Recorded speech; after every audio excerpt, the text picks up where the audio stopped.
Hey, this is Avla speaking, doing a One Piece chapter opinion piece for chapter 1058. And this is the chapter title is New Emperors. And this is a really good chapter. It has three parts to it.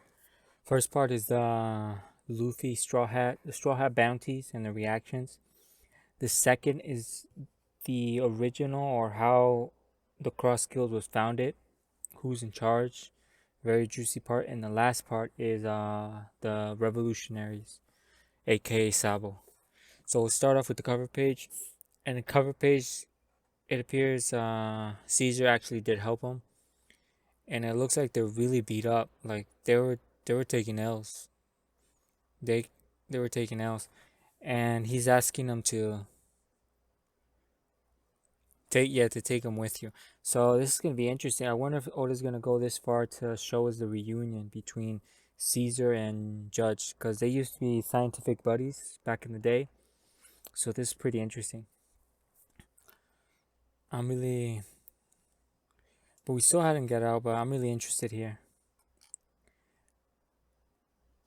We're going to see where this cover page takes. I really hope the next cover page is Yamato's journey across Wano. We start off with the... Let's start off with the... Because it's the most simplest one. And it is the Straw Hat Bounties. And there's something very poetic here with Luffy and Buggy. Because they both appear to be begging in a way and sobbing and crying after becoming yonkos. So there's something really poetic here, and I think Oda's trying to drive a point with that. But where is it gonna go? Only future will tell. And Nami's furious, and there's a gag here about King's Hockey with Nami because he's so infuriated, and Jinbei confuses it as King's Hockey. He even says, "What's that? Supreme's King's Hockey," and we see no Carrot, which is good, and she's not in the bounties, which is also good. And let's get on discussing these bounties. 9 senior officers are wanted for the following bounties: the Emperor, so Luffy, Straw Hat. And we see that if you zoom in on Sanji's picture actually reverted back to the old gag one, so that's pretty interesting.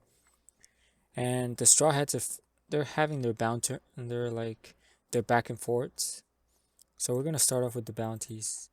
For starters, Nami's Chopper's.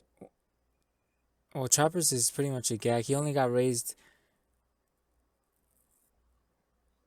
from 100 berries to 1,000 berries. So they just shipped. This is so confused. This is totally guys. Ship Doctor Chopper, the cotton candy love pet. So they still refer him as a pet, but they also acknowledge he's a doctor. Like, what's going on here? It can't be two. Nami is this 366 million berries. She's even gushing over it. She's gushing over the amount. And Baroque is like 383 million, and he's just like celebrating. Frankie's pretty interesting here. They seem to have not taken a picture of him, but they did take a picture of the Sunny. Shipwright Cyborg Frankie.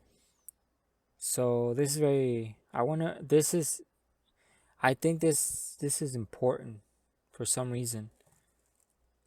And it's 294 million berries. Baroque is actually Usopp. I mean, Usopp is pretty interesting here. And he's just crying. He doesn't want to stop the number count. He doesn't want to get higher because we know. So what happens here? It's 500 million berries, and I guess Baroque, even though Baroque didn't do not that much, I'm not gonna lie. Frankie did way more because he defeated one of the Toby Ropa. And I mean, Usopp didn't do that much, my bad. And Baroque actually didn't do that much. Nami didn't do that much. Chopper, he provided medical assistance. So and Frankie actually did way more. So I think Frankie should have been higher, but it's not. So what is what it is. And Robin is the interesting one. Well, Robin is sweet. She's often to cheer up Chopper. She's always had a sweet spot for Chopper. archaeologist, Demon's Child, and they're actually acknowledging her as an archaeologist because before it was just Demon Child Nico Robin, now archaeologist. Bounty 930 million berries. That is massive. That is approaching Smoothie from Big Mom's crew. And she is pretty powerful. She did one shot Black Maria, so that is very interesting here. And it appears that the gag has now reversed on Sanji, and Sanji is now number 4th in terms of bounty. I did not expect this to happen, but actually, now in terms of bounty, it's number 1 Zoro and Jinbei number 2. No, I guess it's number 1 Luffy, number 2 Zoro, Jinbei number 3, and Sanji number 4, because he's like totally he's not happy about this. Even Jinbei's like asking what's going on. You too, Jinbei, beneath him. So I guess they take this, and Zoro says something hilarious here. Say, who cares what 4th place thinks? Ha ha ha. So he's making fun of it, and they start their fight, and I think this is pretty hilarious. Luffy's just in the cage saying, I'm sorry, please, I'm hungry, feed me. Captain Emperor of the Sea, Luffy, 3 billion berries. So Zoro is, there's 2 distinctions, but I'm not going to go with them, so it is what it is. There's 1 billion something berries. And it's not that by that much. It's not by that much, so that's pretty impressive. But that's a pretty impressive rise. But I honestly think Sanji should have been number 3. Because he beat Queen. And I guess beating Who's Who is more clout than... And I guess he's also a Shishibukai, so you have to remember that. Helmsman, he's recognized as a Helmsman. Zoro has a Master Swordsman title now. Cook Black Leg, so that's it. Captain Emperor of the Sea, Straw Hat Luffy, Bounty. And they start fighting, and who are you calling 4th place? Don't talk back, 2nd. So they have this back and forth, and this goes. So we're gonna go, we'll do the Sabo stuff and all that stuff. So this is even more disrespect for the admirals, because we see the crew returned, Limbert and Karasud and the crow guy, forgot their names, it's been so long. And even Ivanko exactly celebrating the miracles with chants Weeha.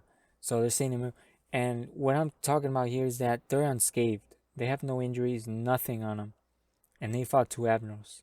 And one of the admirals, Fujitora, was bandaged up, so he was injured. So that is... I don't know what's going on with the admirals, but they need to start showing some proof. And we also see Kuma. Now Dragon has Kuma, the broken Kuma, at his disposal. Like, because he's as you command.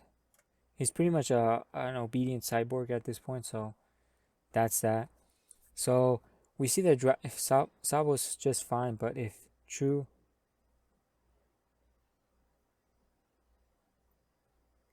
So apparently Dragon is really angry, because it doesn't matter what... He's pretty much what he's stating here. It doesn't matter what reason Sabo had to kill King Cobra. There's going to be beef between them. There's going to be... He's straight up said reckoning. And the unofficial in the TBS, it says, I won't forgive him. So we see him kind of pissed. And I don't think he killed him in the first place, so that's pretty much set up. And apparently he wants to find out what Kuma saw. So he's asking him what you saw. Give him a detailed description. And where is... so I guess Vivi is with Sabo. And I guess... what was her name? The girl that can change people's age. The pink girl. I forgot. Belly Bano. She's also with Sabo because they're MIA. They were a part of this. She was trying to help Kuma, and she's not here with the revolutionary. So, and there's this new guy with wings. I don't know who he is. He's probably a Skypian because he has wings. Black wings. Wait, they're black wings? Lunarian? No way. Dragon has a Lunarian? Another Lunarian at his disposal? Well, anyway, black wings, whatever. So this is... It doesn't lead to much. It just lets her know they're unscathed. They're on her, and the admirals took a massive L. And they're also being wiretapped.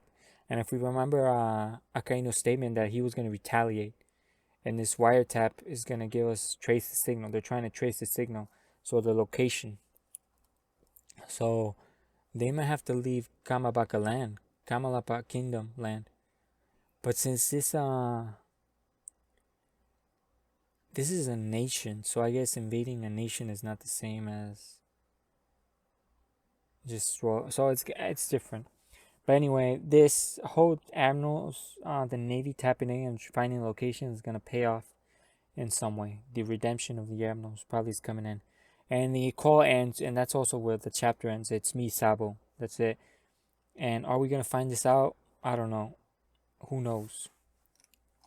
Because I doubt we're just gonna be dedicating to this now, or maybe we will. That's good.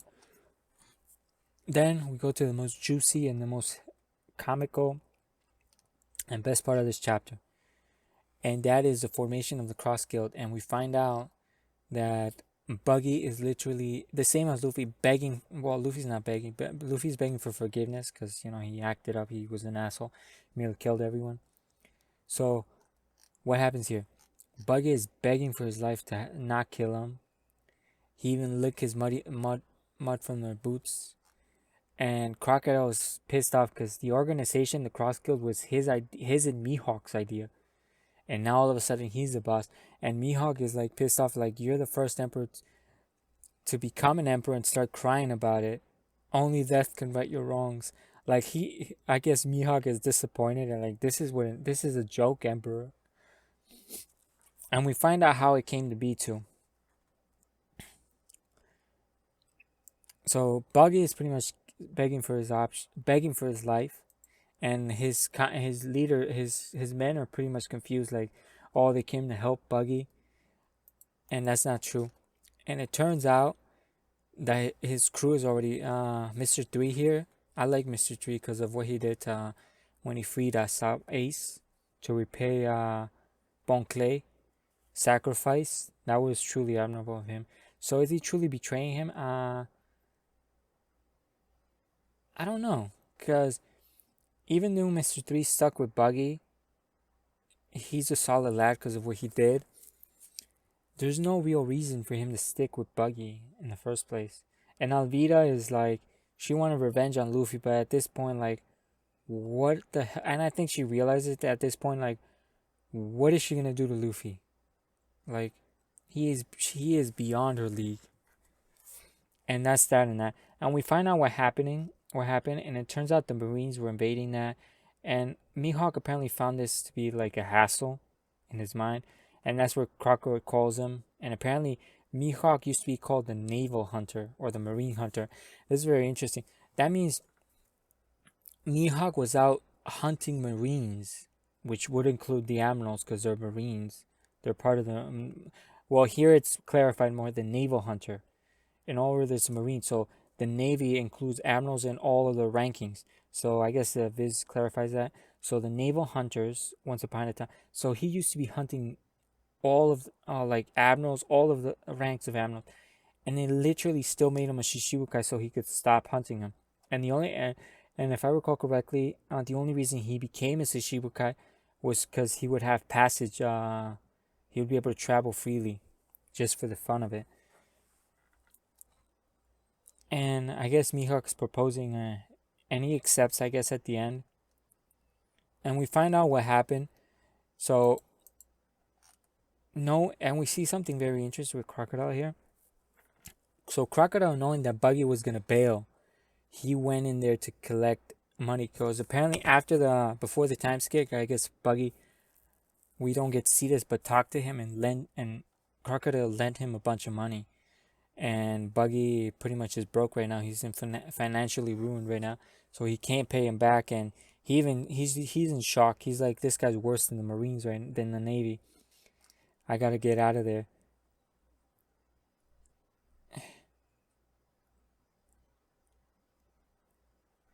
So, and the interesting part is the way Crocodile is using his devil fruit. There appears to be, it's completely different from what he's drawn it. So, I don't know if Oda's hinting at an awakening, or is he just coating his Logia with armament?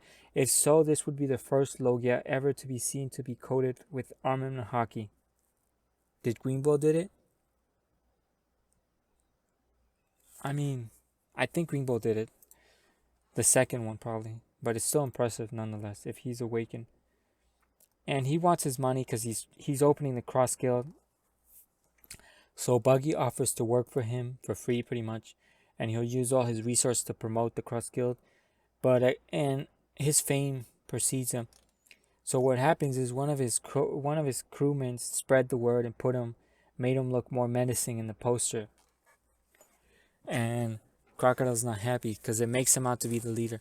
And we find out that this Cross Guild's already gained backing from many underground organizations, which is not good for the Navy hunters.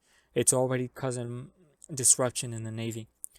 And we find out Crocodile gets a huge, and I mean huge, bounty increase. He is above all 1st Division commanders. Like, that is impressive. I like Crocodile's character, but that is incredible in my opinion. He has almost 2 billion berries. That's the same amount. Yeah, that's impressive. I wonder if is that indicative of strength, but that is pretty impressive. And Mihawk is also impressive. He has 359 billion berries. That is impressive. And in the description, he is labeled to have greater sword skill than Red Hair the Emperor. Not stronger. It's not stating stronger, but in my opinion, that because Mihawk makes it very clear that he could have become a yonko whenever he wanted to, but he just wants a quiet life. He wants a peaceful life. He doesn't want hassles unless he's creating them. So when Mihawk goes on a massacre, that's because he's bored. So Mihawk could have become a yonko at any point in time if he wanted to, but he never chose to, because he straight up says right here that he has no interest, and he implies, like, he says, I don't know about, he's referring to Crocodile, I don't know about you, but I don't want to be an emperor. I prefer quiet life. So he's saying, like, Crocodile, if you want to be an emperor, you become the emperor. Like, he doesn't care. But yet his bounty is way bigger than both Buggy and Crocodile's. Because in terms of strength, if you put the Cross Guild, Mihawk is the strongest dude. If, say, how would I put it? If the Cross Guild would fight Shanks, it would be Mihawk, Shanks, possibly Crocodile and Big Beckman, and as for the rest of the Cross Guild, they'd probably be decimated by the rest of Shanks' crew. But the same would apply for, like, it gets tricky with Luffy because we have the whole Zoro dynamic and Mihawk dynamic going on. But ultimately, Mihawk would be fighting the strongest dude, which would be Luffy. Yeah. So it would apply the same thing. Mihawk is the strongest dude, but he is not considered the Yonko because he doesn't want, well, mostly because of the tamperings of Buggy's lackeys. And at the end of this, when he presents him, Buggy is just crying, and his comrades think he's crying of happiness, but he's just like, "Where's my life taking me?" He's just like scared shitless. So Mihawk practically saves Buggy here, because Crocodile wants to execute him. But Mihawk says that this is good because they'll just keep Buggy as a fall guy. If shit hits a fan, Buggy's gonna take all the heat, and if they ever need to dispose of him, well, they can kill him anytime. And that is a very good, but I think in a way he's helping him because, Shanks, he's buds with Shanks, and I don't think he's gonna stand by and just watch Buggy get killed, because I don't know about that. And I think that's really, there's a lot of discourse about Shanks and that, but I personally have always seen Shanks and Mihawk pretty much as Zoro and Luffy equals. But you can't say anymore they're equals because Luffy has skyrocketed in power, like, where he leaves Zoro, like, in the dust, pretty much. And I guess the same could be said in a way about Mihawk. But I always perceived them to be Yonko level. That means in my opinion, that means if Mihawk would fight Kaido, I still think Kaido might win, but it would be extreme diff. And the same would be with Big Mom. As for Blackbeard, because he's a new yonko. It'd probably be the same, around the same, I think. But the yonko would still win. So that's that. This is a great chapter. We still don't know where we're headed, but this is getting the final peasantries. We're getting this, and I guess it's gonna be important. That's why we're getting this information to know who's running the show. So that's good. This is a great chapter. It progresses. Well, it doesn't progress much because we still haven't gotten anywhere with Luffy, because that's who we're gonna be main following. But we have gotten somewhere with the cross guild stuff, and we are getting somewhere with the dragon stuff, the revolutionaries. But I think this is a great chapter. Thanks for watching. Peace out. Have a nice day and enjoy life.